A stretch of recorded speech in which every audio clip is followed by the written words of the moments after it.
I'm from Portugal, and this is Ryan, but for the Ryan filmmaker, because I loved your first film as a director, and I'm wondering if you're doing again, and if you're going to steal ideas from Damien, since now you're working so much together. We don't steal, we call them homages. Okay.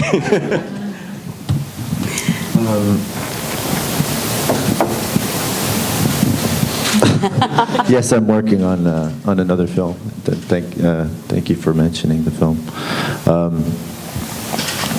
And I love working with Damien. I learn a lot from him.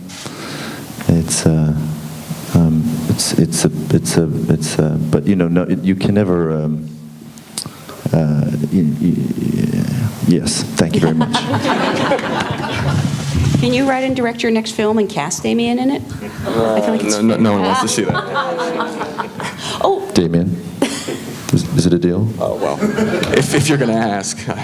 I want my 20%. We'll be rich. It's happened here. You play Batman and I'll direct it. It's done. My childhood dream. That actually reminds me, am I mistaken, or do you guys appear in the movie? Yes, I know they you were on do. set, but I feel like I saw you in the film. Well, You well spotted. Oh, sorry, is that a secret? You obviously didn't blink. I like to joke that, and Mark can speak to this better, of course, but Mark, we had this somewhat delicious opportunity to cast him as Paul Haney in Mission Control. So when Gemini 8 starts spinning out of control and Deke turns to Paul Haney to cut the feed, he's turning to Mark, and Mark cuts the feed on his own mom. How do you feel about that, Mark? Wow. Well, I tried to steal a squawk box, as you will see in the movie, and that didn't work. So I needed another method. Kyle, how did you find working with him as an actor? I learned a lot from him.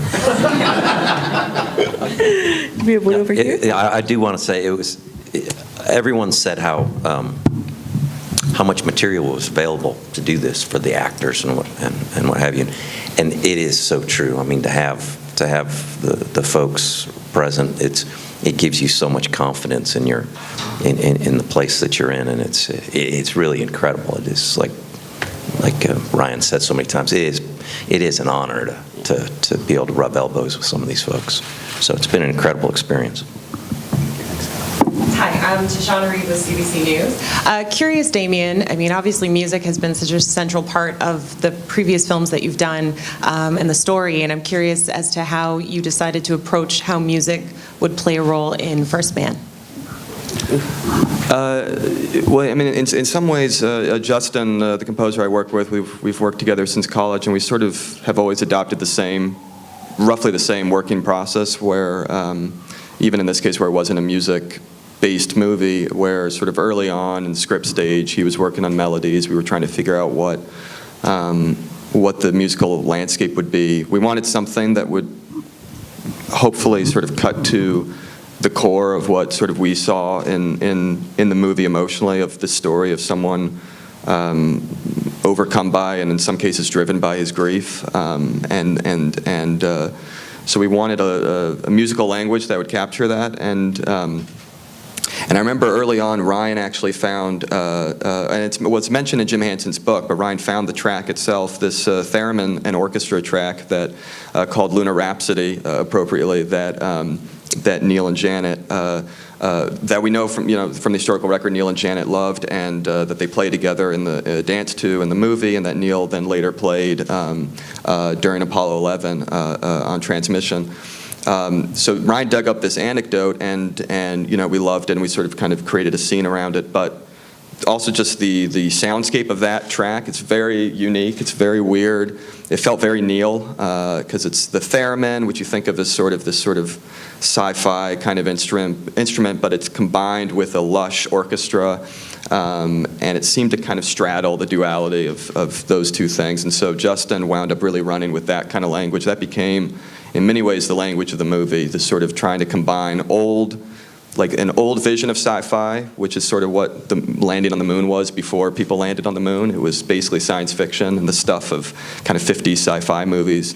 Trying to find a language that was appropriate to that, with old synths, 50s, 60s synths and theremin and moog, instruments and combine that with a sort of timeless orchestra, basically, and then trying to pair that with the sound design. We had an incredible sound team, including Eiling Lee and Millie Atru Morgan, who are here in Toronto, and they just, it became this sort of balancing act again of trying to know when to go silent, when to let the music take full flower, and when it wouldn't be about music at all, when it would just be about the sort of raw physicality of these rickety spacecrafts.